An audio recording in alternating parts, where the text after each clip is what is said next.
नमस्कार साथियों, मैं अमरीश पांडे आप सबका स्वागत करता हूं अमरीश ऑफिशियल। और जैसे कि आपने मेरे कई सारे वीडियो देखे होंगे जहां पे मैंने कट ऑफ को रिवील किया है या जो मेरा पॉइंट ऑफ व्यू कहता है उसके हिसाब से मैंने कट ऑफ बताया है। आप मेरे TRE 2 की भी वीडियोस देख सकते हैं, मेरे यूट्यूब चैनल पर पड़े हुए होंगे या फिर द लर्निंग एकेडमी आप सर्च करेंगे, वहाँ पर आपको मिल जाएंगे कि हाँ मैंने कुछ वीडियोज़ ऐसे अपलोड किए हैं जहाँ पर मेरी कट ऑफ लगभग सही हुई है।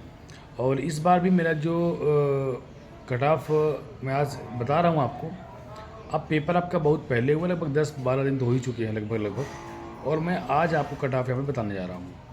मतलब कि जो बीच का टाइम था पेपर से और आज तक का जो टाइम था उसमें मैंने बच्चों से मिला और बच्चों से मिलने के बाद मैंने उनके डेटा को कलेक्ट किया। उसके बाद फिर मैं यहाँ पे कट ऑफ को बताने के लिए अभी वीडियो बना रहा हूँ।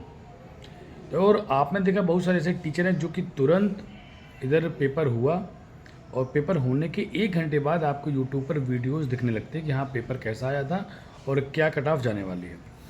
तो मैं यहाँ पे ये कभी भी नहीं कहूँगा कि हाँ मेरा बताया हुआ जो भी कट ऑफ होगा वो एकदम 100% एक्यूरेट होगा, लेकिन हाँ ये है कि उसके इर्द गिर्द आपका हो सकता है, क्योंकि मैंने भी एनालिसिस किया कि जो भी बच्चे मुझसे जुड़े हैं वो किस हद तक सही होंगे, किस हद तक गलत होंगे। उसके बाद भी मैंने जो उन्होंने मुझे डेटा दिया उसके बावजूद भी मैंने कुछ उसमें अपने हिसाब से मॉडिफाई करने के बाद ही मैंने कट ऑफ को डिसाइड किया। और मुझे लग रहा है कि हाँ अगर इतने नंबर आपके बन रहे हैं तो आप एक हिसाब से सेफ माने जाओगे। तो सबसे पहले इससे पहले मैंने बात की 6 to 8 मैथ और साइंस की। उसके बाद मेरा आज जो एक वीडियो बनने वाला है ये PRT से रिलेटेड, आपने थंबनेल देखा होगा। और PRT में मुझे लग रहा है जो कट ऑफ जाने वाली है आपकी, उसमें किन किन बिंदुओं पे हमें सोचना चाहिए कि बहुत लोग कह रहे हैं TRE 2 में इतना कट ऑफ गया था तो TRE 3 में और कट ऑफ जाएगा कि नंबर ऑफ वैकेंसीज कम है। ये बहुत सारे उनके पास उनके पॉइंट है, मेरे पास उनके पॉइंट और मेरे भी पॉइंट हैं। मेरे पॉइंट ये है कि इस बार जो अटेंडेंस रही है वो पिछली बार से काफ़ी कम रही है। और इसका मतलब ये नहीं कि हाँ वही बच्चे पेपर छोड़े हैं जिनकी तैयारी अच्छी नहीं थी, वो बच्चे भी पेपर को छोड़ दिए हैं जिनके पास उनकी तैयारी तो ठीक थी लेकिन उनका सेंटर ऐसी जगह चला गया कि उनको लगा कि हमें पेपर देने नहीं जाना चाहिए। आपको पता है कि अदर स्टेट के बहुत सारे बच्चे हैं जो कि बिहार में पेपर देना चाहते हैं और बहुत सारे लोग पेपर देने गए भी हैं, लेकिन जब सेंटर उनका ऐसी जगह चला गया जहाँ पे ट्रेन की कनेक्टिविटी नहीं ठीक थी और उनको लगा कहाँ पे जाएँ, वहाँ जाएंगे, इसमें बाढ़ की स्थिति बहुत ज़्यादा है, फ्लड बहुत ज़्यादा है, आपको पता है।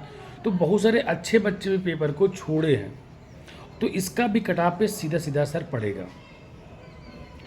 अगर अटेंडेंस कम है तो बच्चे कम आए, इसका मतलब कि कट ऑफ कहीं ना कहीं कम जाएगी। दूसरा क्या हो गया, आप देखेंगे यहाँ पे कि कट ऑफ तो ठीक है, उसके बाद क्या हुआ कि बहुत सारे ऐसे भी बच्चे हैं जो कि पिछली बार गलत तरीके से BPSC में आए हैं और इस समय शिक्षक के रूप में कार्य कर रहे हैं और उनको हटाया भी जा रहा है। और जो भी गलत तरीके से इन्वॉल्व है, जो भी गलत तरीके से BPSC के अंदर है, उनको बाहर भी किया जाएगा, मुझे पूरी अच्छे तरीके से पता है। लेकिन उसका ये इफेक्ट पड़ेगा कि अगर इस बार धांधली नहीं हुई, और धांधली मेरे हिसाब से आपने देखा होगा कि लगभग शायद 57 बच्चे ओवरऑल पकड़े गए हैं। उसके अलावा कहीं भी कोई ऐसी बातें नहीं निकल के आई कि हाँ जिस हिसाब से TRE 2 में धांधली हुई थी, बच्चों को एक गेस्ट हाउस के अंदर रख के और एक ब्रॉड लेवल पे नकल करवाई गई थी। तो इस बार ऐसा कुछ देखने के लिए नहीं मिला है। और अगर इस बार ऐसा कुछ देखने के लिए नहीं मिला तो मतलब कि इसका भी कट ऑफ पे असर अच्छा खासा पड़ेगा, क्योंकि अब उन्हीं बच्चे का होगा जो बच्चे जेन्युइन है, जिनका अच्छे खासे मार्क्स हैं। और दूसरा क्या, TRE 2 में भाषा आहर्ता। अब आप कहेंगे सर भाषा आहर्ता तो वो बच्चे अच्छे ही होंगे जो कि एग्ज़ाम क्वालिफाई कर जो अच्छे नंबर लाएंगे, तो उनको भाषा आहर्ता से क्या फ़र्क पड़ता है? ऐसा नहीं है। भाषा आहर्ता के भी यहाँ पे कुछ ना कुछ 0.5%, 0.5, ये तो आप कर सकते हैं 1% तो कुछ ना कुछ तो प्रभाव पड़ेगा ही ना, कि जब भाषा आहर्ता 0 है और आज यहाँ पे भाषा आहर्ता कुछ ना कुछ है। तो TRE 2 से कंपेयर करके 10 नंबर बढ़ा के कट ऑफ को बता देना ये एक गलत तरीका है। तो मुझे जो लग रहा है कि ये आपके कुछ ऐसे फैक्टर हैं जो कि काम करेंगे कट ऑफ को बहुत ऊपर ना ले जाने के लिए। आप पेपर भी देखें तो पेपर इस हिसाब से नहीं आया था कि हाँ बच्चे हल्के में उसको ले लें और हल्के में लेने के बाद वो कर लें। पेपर का भी एक स्टैंडर्ड था। आप GS पे देखेंगे अच्छे क्वेश्चन पूछे गए हैं, पेपर का लेवल अच्छा था, मैथ भी जो पूछी गई है।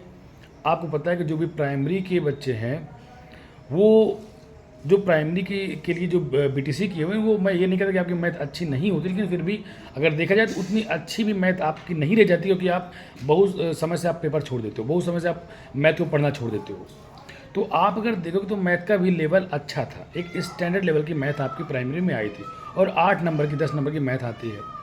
तो ये कह देना कि 80-85 नंबर कट ऑफ चली जाएगी, ये गलत तरीका है।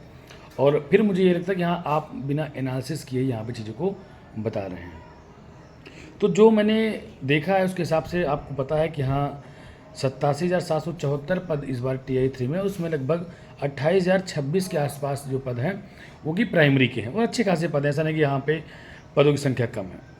जब आप मेल और फीमेल की बात करते हैं और BPSC TI 3.0 में मैं अगर UR और मेल की बात करूँ तो यहाँ पे मुझे जो लग रहा है कि अगर UR मेल की हम बात करते हैं तो यहाँ पर अगर कट ऑफ की आप बात करेंगे तो जो मेरा कहना है कि अगर आपकी 76-77 नंबर बन रहे हैं UR कि आप मेल हैं तो आप सेफ माने जाएंगे। मैंने 76-77 का इसका मतलब कि आप पीछे भी 2-3 नंबर अगर हैं तो फिर आपकी उम्मीदें हैं कि आपका होने का वहाँ पे चांस भी है। और जैसे फिर आप फीमेल में उतरते तो आपको तुरंत फीमेल में जाते ही आपको कम से कम 7 से 8 नंबर कम कर लेना चाहिए।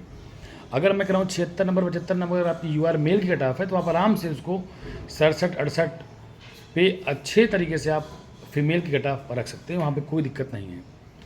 और अगर कम भी मार्जिन तो मान लीजिए कि 69 नंबर 68 नंबर तो आपकी हो ही जाएगी, फीमेल UR की मैं बात कर रहा हूँ। फिर आप EWS में जाते हो, जब आप EWS की बात करते हो तो आपको पता है यहाँ पे हमें तुरंत 7 नंबर 6 नंबर फिर से इसका मार्जिन लेना चाहिए। और इससे अगर आपको मैंने बताया कि 76-77 नंबर है तो इसे आप 70 नंबर में आप EWS मेल में पहुँच सकते हो। कह सकते हो कि 70 नंबर 71 नंबर आपकी EWS मेल की बात कर रहा हूँ। और जैसे आप यहाँ पे जाओगे फीमेल EWS की बात करते हो तो आप जो भी आपकी मैंने फीमेल बताया कि फ़ीमेल हमारी 69 नंबर, तो आप वहाँ से 4 नंबर 5 नंबर कम कर लीजिए, आपकी 65 नंबर 64 नंबर आप EWS फीमेल की हो जाएगी। फिर आप BC में जाओगे, जैसे आप BC में जाते हो तो BC और EWS में कोई ज़्यादा डिफरेंस आपका नहीं होता, जो BC की रहेगी वही आपकी EWS की रहेगी, 1 नंबर 2 नंबर मैं अब नहीं कहता। और आप अगर फीमेल BC में जाओगे तो वहाँ पे आप मान लीजिए कि कम से कम 5 नंबर तो आप और माइनस कर लीजिए जो आपको मैंने EWS में बताया है। फिर आप EBC में आप जाओगे तो EBC में जैसे ही आप जाते हो तो वहाँ पे आप 2 नंबर 3 नंबर आप EWS से कम कर सकते हैं। अगर मैंने आपको EWS में बताया 69 नंबर तो आप आराम से 67 नंबर पे आप बात कर सकते हैं। फिर आप SC और ST में जाओगे तो आप अगर 50 नंबर 55 नंबर बन रहे हैं, 50 से 55 के बीच में अगर आपके बन रहे हैं तो आप, और मेल आप हैं तो आप श्योर हैं कि आपका यहाँ पे हो जाएगा। अगर आप फीमेल हैं तो आपके 40 नंबर 40 के मैं बता रहा हूँ, यहाँ पर अगर आप देखेंगे तो आपके अगर 35 नंबर भी बने, 35 से 40 नंबर का आपके बनना है तो भी आप यहाँ पे हैं, और यहाँ पे आपके सिलेक्शन होने के चांसेस हैं, ऐसा नहीं है।